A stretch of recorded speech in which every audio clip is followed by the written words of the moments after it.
My fiancé and I die together on the battlefield. Only after death do I learn she is a divine goddess who descended to the mortal world to face her trials. Once she reclaims her divine identity, Serena gives me one cold glance. This one shares a karmic bond with me, bring him to the heavens as well. And just like that, I go from a decorated mortal general to a lowly earth immortal in the 9 heavens. Then, Serena's husband throws me into the abyss well. Before I lose consciousness, I hear Serena's voice. Dead is dead. Just a mortal, nothing more. Everyone assumes I am gone for good, but what they never expect is that I crawl back, soaked in blood and death. Do the high and mighty gods fear death too? I have just arrived in the immortal realm, yet I am already learning that surviving in the 9 heavens is no easy thing. What I really want to ask Serena is whether she will let me leave, but the celestial hierarchy is ruthless. For a sweeping immortal like me, getting an audience with high god Serena is nearly impossible, and Serena never comes looking for me. Decades in the mortal world are nothing but a blink in a god's endless life. A high god goes through enough trials. Being brought along at all is a favor, someone tells me. I cultivated for 800 years just to ascend, Elder Willow says. I sweep the fallen leaves in silence.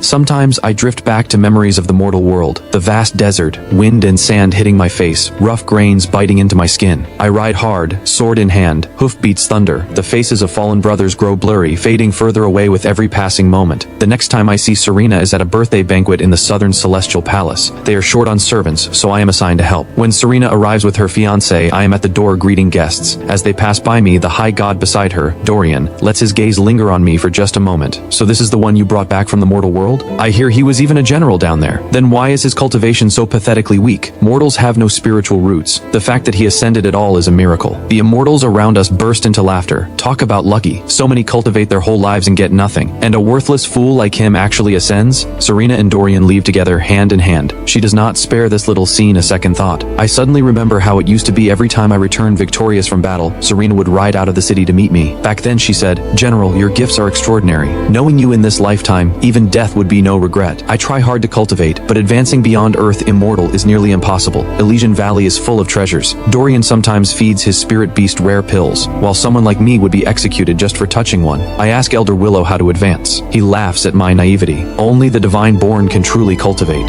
For Earth immortals like us, the 9 heavens is the end of the road. Elder Willow spent 800 years cultivating in the mortal world, doing good deeds and accumulating merit, all to earn a single chance at ascension. After becoming an immortal, his lush branches and leaves caught someone's eye. Dorian chose him and placed him in Elysian Valley as decorative scenery. He has never once left this courtyard. Beasts are the same everywhere, he says, but I have never been one to accept my fate. I join a few demon purge missions and scrape together enough merit points to exchange for a pill. I ask for a marrow cleansing pill. The immortal keeping records looks up at me. A marrow cleansing pill is useless for an earth immortal. One pill cannot purge the impurities. Take a life extension pill instead. I still want the marrow cleansing pill. That is a death wish. He shakes his head, then turns and hands me one anyway. I grip the marrow cleansing pill. My mind is completely calm. Whether this is a death wish, I do not know. What I do know is this: General Ash of the Zhou dynasty does not drag out a miserable existence, but in the end, I never get to take it. The moment I return to Elysian Valley, a white pheasant spirit beast streaks past, snatching the pouch holding my pill right out of the air. I lunge forward to grab it back, but a blast of white light throws me back. Not far away, Dorian watches me with cold, flat eyes. What do you think you are doing to my spirit beast? That is my marrow cleansing pill. Dorian waves his hand. The pheasant tears the pouch open and swallows the marrow cleansing pill whole. It is just one marrow cleansing pill. What use would an earth immortal have for it anyway? He tosses down a smooth, round pill. This is a top-grade life extension pill. Consider it compensation. You are getting a bargain. You could not earn this by slaying 100 demons at Sky's Edge. Dorian turns away and plays with his pheasant as he leaves. I sink to one knee, my blood boiling, and it takes a long time before I steady myself. The pill on the ground is wrapped in a faint mist. I could reach out and take it. A life extension pill can add years to one's life.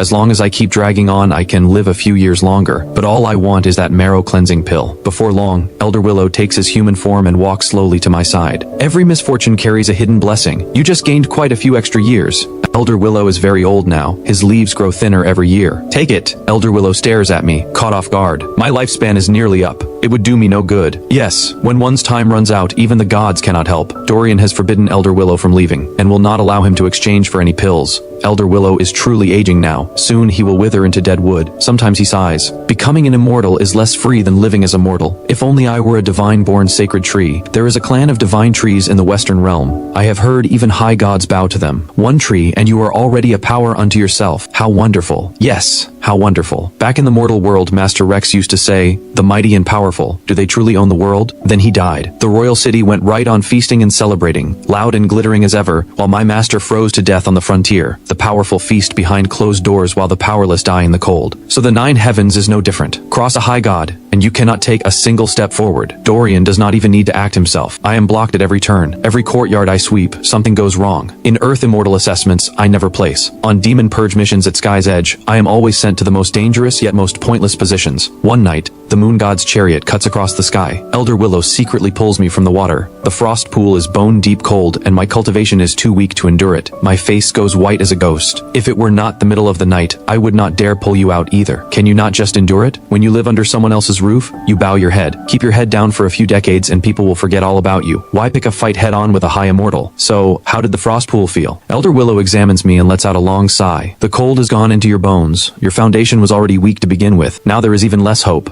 Do not blame me for what I am about to do. Elder Willow pries open my mouth and pushes a marrow cleansing pill inside. This is my only one. At least it will drive out the cold. I stare up at the sky, saying nothing. There in the mist sits another marrow cleansing pill, carrying a faint trace of Serena's presence. So she still remembers me. Interesting. She leaves the pill in secret, but deliberately leaves her presence behind. A good deed with a signature still attached. Is she expecting my gratitude? Come out. I know you have not left. A moment later, Serena steps out. Ash, do not go against Dorian. He is the young lord of the Eastern Wood Realm. You cannot afford to cross him. The divine lady still remembers me. I am genuinely surprised. Serena presses her lips together, a slight frown on her face. Helping you ascend was already the most I could do. The Eastern Wood Realm has earned great merit in demon purging. The safety of the 9 heavens depends on Dorian's clan. She does not like me associating with other male immortals. Do not cause any more trouble, otherwise even I cannot protect you. Stay in Elysian Valley. You will be kept on as an ordinary low-rank immortal. Stop making things difficult for me. Who exactly is the one making things difficult here? Serena has never once asked whether I wanted to ascend. The 9 heavens can be as grand as it likes. I, Ash, want none of it. I am a general of the Zhou dynasty. I would rather die on my feet than live on my knees. Serena thinks she is being discreet, but Elysian Valley is full of immortals willing to sell their loyalty to Dorian without a second thought. On the 3rd day, during a demon purge mission at Sky's Edge, I am ambushed from behind by my own teammate. When I come to, Dorian is standing over me, looking down. You dare go behind my back to see Serena? You think a few decades together in the mortal world makes you special to her? I have seen plenty of scheming Earth immortals like you. Dorian raises his hand. 2 beams of white light shoot straight at me, driving into my chest. In an instant, it feels like a fist is squeezing my heart. The force sends a mouthful of blood spraying from my lips. Pathetic. One casual strike is all it takes to end your life. Shameless creature, come near Serena again, and I will reduce you to ash. He strokes the white pheasant spirit beast, Kirin, cradled in his arms. Peck out his eyes for me. The white feathered pheasant shoots forward like an arrow. I barely manage to dodge. Its sharp beak clamps onto my face. Blood pours down. Kirin steps back, tilts its head, and eyes me with tiny gleaming eyes full of delight. Spirit beasts love the sight of blood. Vicious by nature, the blood on my face drives it into a frenzy. It attacks me again and again. Dorian stands to the side, watching with a smirk. Kirin, tear the protective shield off of him. Consider it your dinner tonight. I twist and dodge frantically, barely keeping up. My lord, Serena is almost here. A cold flash of cruelty crosses Dorian's eyes. Fine, Kirin, stand down. When the time comes, say this Earth Immortal attacked Kirin out of personal spite and provoked the retaliation, understood? Yes, of course. Tell the Divine Lady exactly that. Attacking a high god spirit beast, he deserves what he got. Even the Divine Lady cannot shield him. Take him to the cold abyss pool to reflect on his conduct. Master Rex used to say, if someone more powerful than you says you did wrong, you had better have done it. I bite down on my lip. My lord, this lowly one knows his error. Admitting it now? Too late. I force myself upright. I would never dare again, my lord. I have a jade pendant that Serena left behind in the mortal world. Allow me to offer it to you in exchange for my punishment. Dorian does not bother to guard himself. Let me see it. My lord, look. I pull a broken sword from my sleeve and drive it across Dorian's face before he can react. He flings his arm out, sending me flying. But I clench my teeth and hold on. With my last breath, I channel everything into protecting my core and crush that white feathered beast with my bare hand. Even if I am reduced to ash, at least I took that wretched creature with me. Dorian lets out a shriek of rage. With one sweep of his hand, he hurls me into the abyss well. As I fall, I am still laughing. There is death aura on that sword. That wound of yours will never fully heal. I had deliberately fused a demon's inner core into the broken blade, enduring the death aura eating at me day after day while keeping it close to my body. All for a moment exactly like this. One last desperate strike. Dorian, what is happening? It is that mortal man you brought back. He has gone demon, and he wounded me. In the last moment before my consciousness fades, I hear Serena's familiar voice. Dead is dead. Just a mortal, nothing more. As long as you are unharmed, that is all all that matters. 200 years later, the demon energy across the 9 heavens grows heavier and heavier.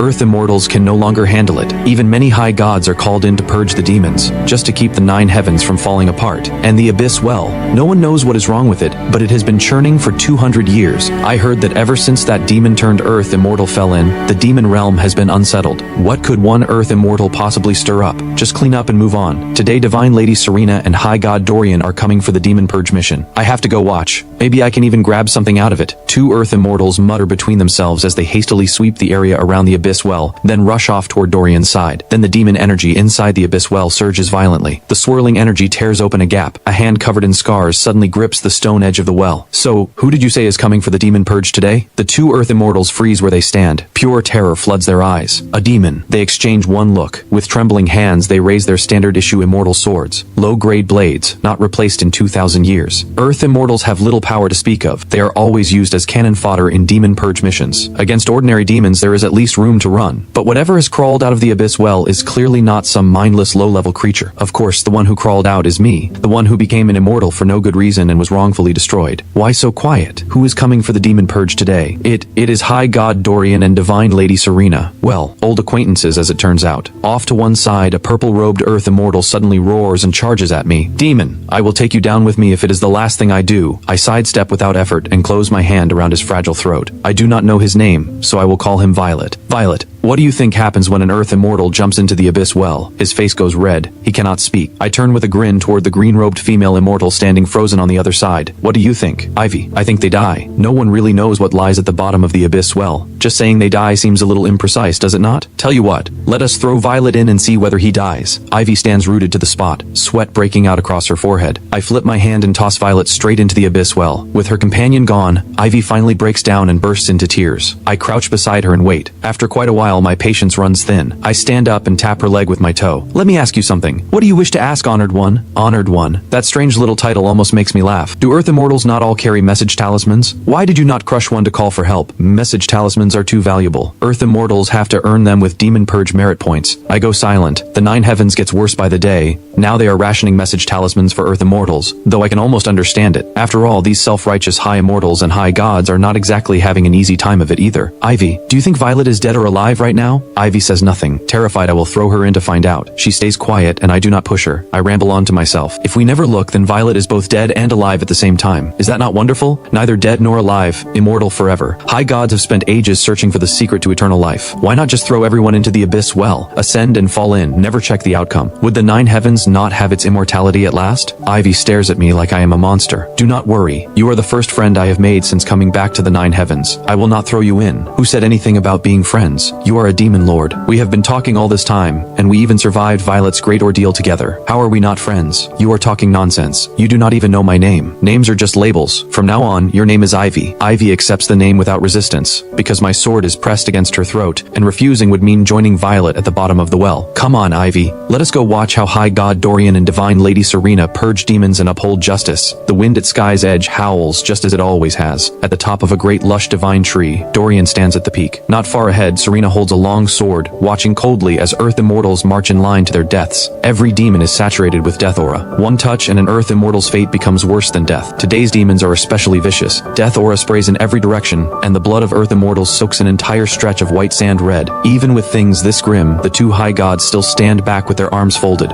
watching. They say the demon's death aura must be worn down first, only then can Dorian move in to finish them off. Everyone push harder. Go back and you will earn your pills. Once you advance to high immortal, you will never have to fight in this cursed place again. Ivy and I watch from a distance. I cannot help asking her why the 2 high gods do not go in themselves. Earth immortals are already weak. If they got wiped out in an instant, that would be a waste. And if they touched death aura, they could go demon. That is terrifying. Ivy keeps that same sour expression. If a high god stepped in first, where would Earth immortals ever earn any credit? If we want to survive in the 9 heavens, we need demon purge merit points. We trade them for pills just to stay alive. I rub my chin and think, what is even the point of being an Earth immortal? Ivy's eyes light up like stars. Being an immortal is wonderful. Once you advance to high immortal, you live forever and enjoy endless blessings. And you call that good? Of course it is good. It is the best thing imaginable. I laugh when I hear that. What kind of good is that? I ask Ivy again. Do you really think an Earth immortal has a chance of advancing to high immortal? Of course. That belief is what she lives for. It is the hope every Earth immortal holds on to. She is completely certain. But so many Many years have passed. Have you ever actually seen anyone manage it? Ivy freezes. She thinks for a long time and cannot come up with a single name. In the end, she mumbles weakly, "There must be someone. Everyone says so. Now I understand perfectly. Got it. This is exactly like Violet's situation right now. Something no one has actually seen. Stop talking nonsense, you demon lord. How is it nonsense? I used to be an earth immortal myself. I have tasted the death aura of a demon. I even fell into the abyss well." I stare quietly at the backs of Dorian and Serena. In your dreams at midnight, have you ever wondered that worthless ash has crawled back up from hell? I doubt they have thought of it even once. A whole crowd of immortals swarm the demon, and soon the line starts to break. After another wave of earth immortals is fed into the fight, the death aura is finally exhausted. Only then do Dorian and Serena call out together, "Fall back." Dorian sweeps his hand wide. The power of wood and growth surges outward, as if spring itself has arrived in an instant. Someone nearby immediately starts bootlicking. Truly worthy of the young lord of the Eastern Wood Realm, power beyond compare. And divine Lady Serena, equally formidable, truly the war goddess of the immortal realm. Truly cultivator around them looks on with reverence and admiration. Eastern wood, western metal, northern water, southern fire, and central earth. The territory beneath the 9 heavens is divided into these 5 domains. Heaven moves through yin and yang across 4 seasons. Earth holds the 5 elements. And across every corner of the realm, each element has its own lord. All of them won merit in the great demon purge wars of the past. They are the pillars holding up the 9 heavens. Dorian's clan holds the Eastern Wood Realm. His father is the Lord of Wood, master of all growth in the mortal world. These two work together with practiced ease. The demon that just finished tearing through Earth Immortals, Serena puts it down with a single sword strike. Then comes the order. All injured Earth Immortals are to remain. The moment Ivy hears this, every muscle in her body goes rigid. Out here at Sky's Edge, a demon purge mission has never been safe work. The moment death aura gets into a wound, there is a risk of turning into a demon, so all the injured are held back for inspection. Ivy has told me that over the past few years, the death aura has grown stronger, and many Earth Immortals have lost their lives out here. Do Earth Immortals really turn into demons? Who knows? Maybe they do. I let out a cold laugh and leave it at that. Then I ask one more question. What exactly is a demon? Ivy stares blankly for a long moment without answering. Then it hits her. You are a demon, and you have the nerve to ask me? I lower my eyes and let out a quiet laugh. Fair point. Am I not a demon after all? But where do demons actually come from? Ivy, I will give you a chance to answer first. Ivy ignores me completely, eyes locked on the Earth Immortals cleaning up the battlefield ahead. The uninjured ones have all withdrawn. All that remains is a group pierced by death aura waiting to die. Dorian stands at the front.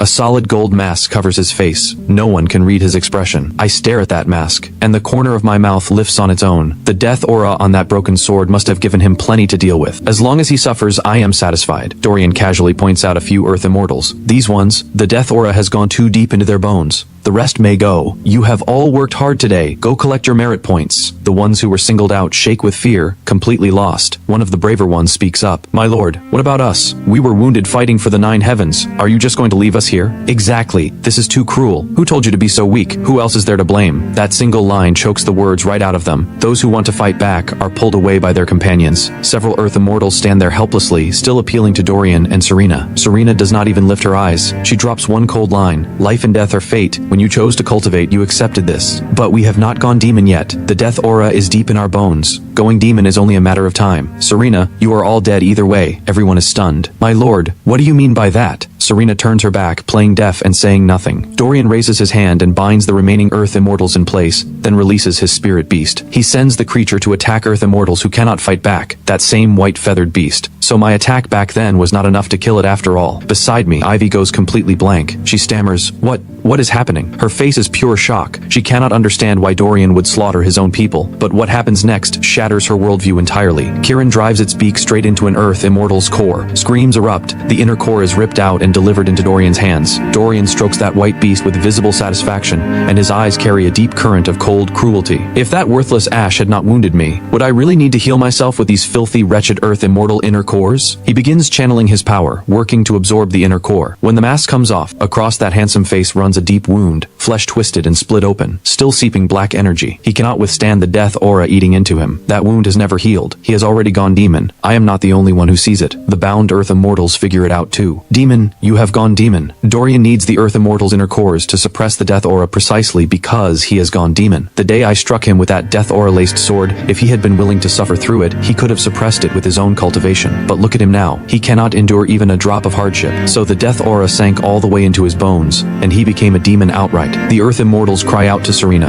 Are you really going to stand there and watch this demon kill people? Serena's expression does not shift at all. Dorian, hurry up. After all, she is his fiancée. There is no way she does not know he has gone demon. demon. For an earth immortal, going demon means death, but for a high god like Dorian, it is a different matter entirely. Dorian waves with clear reluctance. Have Kieran pull the inner cores from the rest of them too. Ivy instinctively raises her hand to rush forward and help, but I grab her back. With your level of cultivation, staying alive is what matters. With that, I reach out through the air and snatch a current of cloud energy, using it to bind that sharp-beaked beast in place. The sudden move startles them into a shout. Who is there? Serena and Dorian go on high alert immediately. Going demon is a disgrace they cannot afford to let out. With that thought, both of them draw their soul swords, taking a stance that means business. I push off from the treetop and leap out from behind them, death aura swirling all around me, my face completely hidden. Their expressions go hard, lips pressed tight, their eyes lock onto my every move, and the word comes out instantly, demon. I smile coldly. So the noble young lord of the Eastern Wood Realm has gone demon after all. I dodge Dorian's killing strike without effort and let out a quiet laugh. By that logic, we are now the same kind of creature. We come from the same root. Why turn on each other so fiercely? Young lord, why strike one of your own? The words are barely out before both Serena and Dorian turn dark with fury. Demons have no brain. One that can talk like me. That is a true calamity. The kind that punches a hole through heaven the moment it shows up. While they are caught off guard, I slash through the binding talisman trapping the earth immortals. Go get help. Say that young Lord Dorian has gone demon and is planning to betray the 9 heavens. After that thoughtful little reminder, I set those earth immortals free. They have barely turned to run before Serena cuts them all down with a single volley of arrows. Dorian looks at Serena with gratitude. Serena, thank you. These lowly servants saw my face. Their deaths are deserved. And as for this demon in front of us, kill him quickly. If this gets out, we are both finished. Serena does not respond to him. She turns to me instead. Did you crawl out from the bottom of the abyss well? Where else would I be? Serena's eyes shift slightly. She starts to ask something, then swallows it back. You high gods talk every day about being saviors, purging demons, upholding justice. So why the double standard when it applies to yourselves? Since the young lord has gone demon, should he not be dragged out and executed? A sword slave dares compare himself to me? I am divine born,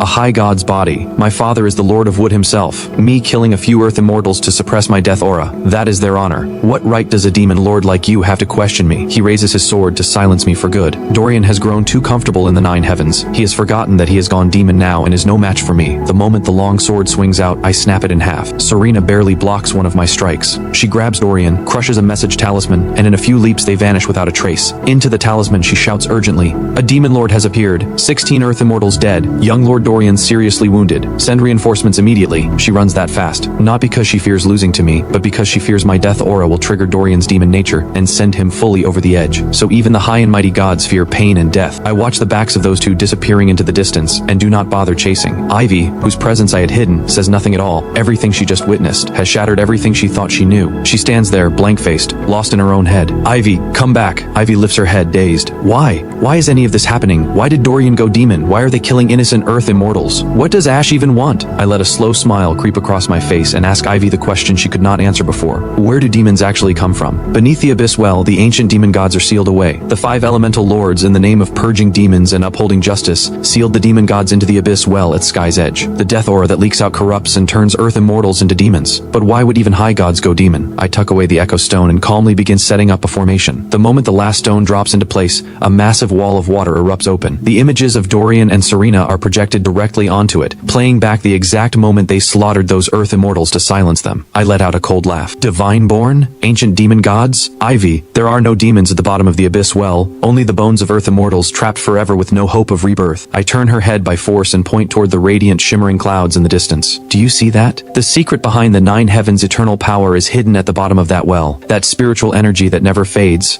Every last drop of it is wrung from the flesh and blood of earth immortals. Under the laws of heaven, who is truly higher or lower? Who is truly above anyone else? They are nothing but a pack of self-righteous frauds who stole heaven's power, then spent eternity keeping everyone else in line. Ivy, if fate allows, we will meet again. I knock Ivy out with one clean strike and throw her far out of the way. I glance back at the 9 heavens one last time, then jump into the abyss well once more. The echo stone is a design I improved while down in the well. Destroying it will not be so easy. I want to see, now that Dorian's crimes are exposed, going demon, slaughtering high immortals, how the 9 heavens plans to clean up this mess. 200 years ago when I first jumped into the abyss well, I went in expecting to die, but when I opened my eyes, I was in the mortal world. Master Rex, long dead, stood full of life at my bedside. It was all a dream you made up yourself. Stop filling your head with nonsense, ascending to the heavens and descending to the depths. If you actually had that kind of power, could you not start by making the northern tribes disappear? What about Serena? What's Serena? Your fiancé. Did the northern tribes knock you stupid? Since when do you have a fiancé? There is no such person as Serena. Whether any of it was real, I cannot tell. My body heals quickly. I follow Master Rex into battle after battle. Master Rex, general of the Zhou dynasty. In my memory, he died one winter. The emperor had built a grand tower overlooking all of the capital. Floors paved in gold, walls studded with jewels. The emperor said building the tower had left no money for military funds. Master Rex led the army in retreat after retreat. When the northern tribes struck, many soldiers in thin single-layer robes froze to death in the snow. What was any of it even for? Master Rex fought to the last breath, drove back the northern tribes, and died of exhaustion in the end. But this time, none of that happens. The emperor builds no tower. He